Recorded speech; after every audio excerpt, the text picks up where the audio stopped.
Every day we have 150 military personnel pass away. If they have served and received an honorable discharge or are currently active duty, they will receive military honors at their funeral. Well, I think that people should care about funeral honors because it was someone who wore a uniform and, risked their life in one fashion or another. Maybe they weren't on the front lines. Maybe they weren't kicking down doors in Iraq or Afghanistan or shooting a machine gun in Vietnam or storming the beaches of Normandy, but they wore the uniform and they were in line to do something like that. They literally were putting their life on the line for our country, and so that's a service worth recognition for. We have 6 minutes to say goodbye. 6 minutes to honor a military veteran as we take the flag that was draped over the coffin, fold it according to military protocol, and present it to his next of kin while taps is played on the bugle. For that short amount of duration time, I like to time it. I think it's 6 minutes of perfection. We will get it right. We will be perfect in those 6 minutes. Some of them, I feel so sad with the person, especially if I'm presenting the flag, because sometimes during the middle of my speech of presenting the flag, they fall apart and they start to just kind of crumble. It's hard when you lean into the next of kin to present them with the flag and say, please accept this flag as appreciation of your loved one's faithful service. It gets very emotional.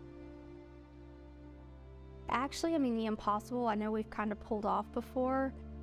When I was a coordinator, several times I had to just work 3 funerals in one day, and they were all spread out.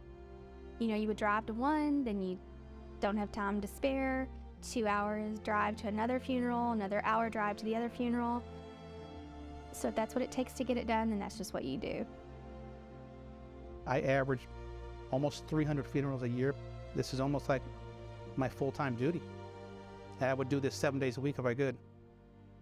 We've done funerals from World War II, Korea, Vietnam, Panama, Bosnia, Operation Desert Storm, Iraq, and Afghanistan. This is a zero-miss mission. It's one of our highest priorities and one of the last chances to say thank you to the member and to their families. Of all the things in the Navy that I've done, this perhaps has been probably the most rewarding assignment. I get a personal gratification by being sincere and really caring about doing a good job and looking professional and just representing our nation and representing our branch of service when I present the flag to a widow or to a next of kin. It's just a very, very solemn and very, very important thing to do, and I'm glad that I have the opportunity to do it.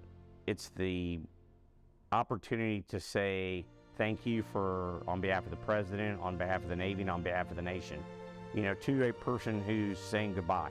And it gives them, a piece of comfort, a piece of dignity and pride in saying thank you. Thanks for your service. Thanks for your loved one's service to our country. It's something that I often like to tell the families that this service member earned this right.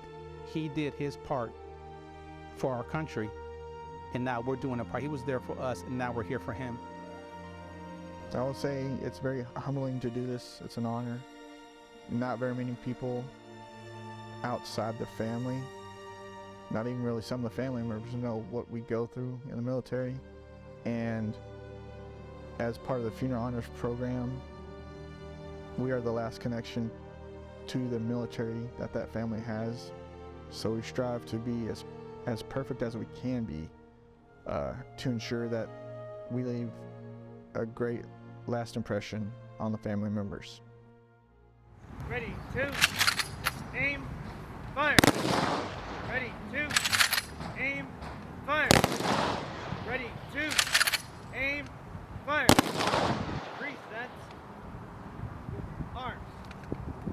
When TAPS plays and you hear grieving either parents or children or spouses, that's really hard because TAPS is a special